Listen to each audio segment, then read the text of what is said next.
ओम श्री गणेशाय नमो नमः। जय हो चौथ माता। भक्तगणों, भगवान गणेश और चौथ माता की कृपा सदा आप और आपके परिवारजनों पर बनी रहे।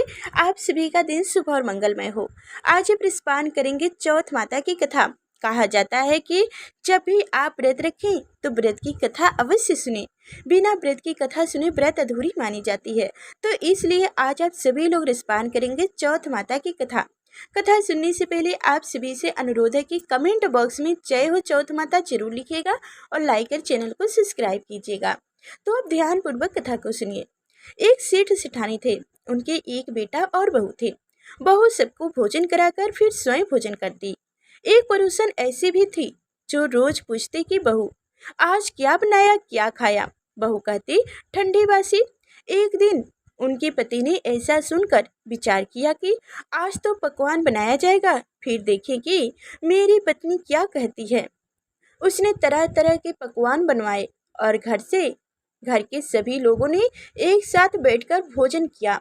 आज भी पड़ोसन ने पूछा तो बहू ने कहा ठंडे बासी। सेठ के लड़के ने सोचा हो सकता है कोई अवश्य बात होगी जिससे कि मेरी पत्नी ऐसी कहती है। उसने पत्नी से पूछा तुम रोज ठंडी बासी खाया ऐसा क्यों कहती हो, जबकि अपने सबके साथ एक साथ बैठकर कई तरह के पकवान खाएं। उसकी पत्नी बोली आपने जो खा रहे हैं वह बाप बूढ़े की कमाई है। जिस दिन आप कमा कर लाओगे उस दिन मैं समझूंगी कि ताजा भोजन कर रही हूँ। अब एक दिन लड़के ने माँ से कहा माँ एक बड़े शहर में कमाने जा रहा हूँ। माँ बोली बेटा अपने पास इतना धन की खाया नहीं जाएगा, खत्म भी नहीं होगा। माँ के मना करने पर भी बेटे ने स्वयं कमाने का दृढ़ निर्णय कर लिया और जाते समय पत्नी से कहा मैं जब तक कमाकर बहुत सा धन लेकर ना आ जाऊं तुम चूल्हे की आग मत बुझने देना।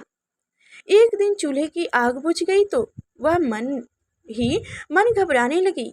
कहीं मेरे पति पर संकट तो नहीं आना पड़ गया, कहीं मेरे पति पर संकट तो नहीं आ गया। जल्दी से पड़ोस में से आग लाकर चूल्हे में रख दूं। ऐसा विचार करके पड़ोस में गई।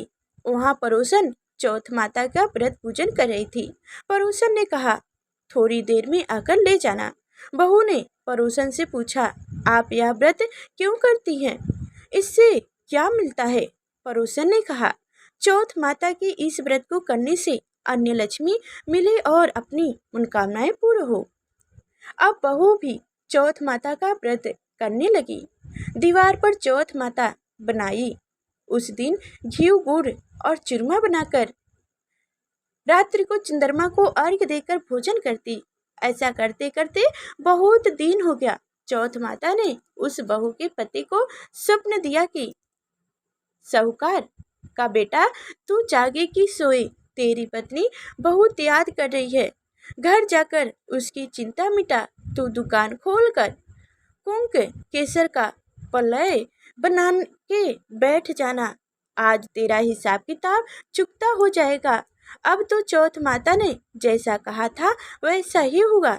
उसने घर जाने की तैयारी की और गाड़ी भर के धन दौलत लेकर चल दिया। रास्ते में एक बड़ा सा काला नाग फन फैलाए बैठ गया। कहने लगा आज तो मैं तुझे डसूंगा, छोड़ूंगा नहीं। आज तेरी आय पूरी हो गई है। सेठ के लड़के ने कहा आज चौथ माता ने मुझे सपना दी है तो मैं पत्नी से मिलने घर जा रहा हूँ। वहाँ मेरी पत्नी बहुत चिंता कर रही है, मैं उससे मिलकर जरूर आऊँगा, तब तुम मुझे डस लेना। नाग ने कहा तुम शपथ पूर्वक कहकर जाओ तो मैं तुम्हें जाने दूंगा, परंतु लौटकर नहीं आए तो तुम्हारे घर आकर मैं डस लूंगा। इस प्रकार सर्प को वचन देकर वह अपने घर पहुंचा। वहां सभी से हंसी खुशी से मिला और भोजन करने उदास होकर बैठ गया। उसकी पत्नी ने उदास होने का कारण पूछा तो पति ने काले नाग वाली बात बताते हुए कहा यदि मैं उनके पास नहीं जाऊंगा तो वह घर आकर ही मुझे डस लेगा। पत्नी बहुत चतुर थी। उसने कहा कि आप घबराओ नहीं, लेट जाओ, मैं एक उपाय करती हूँ।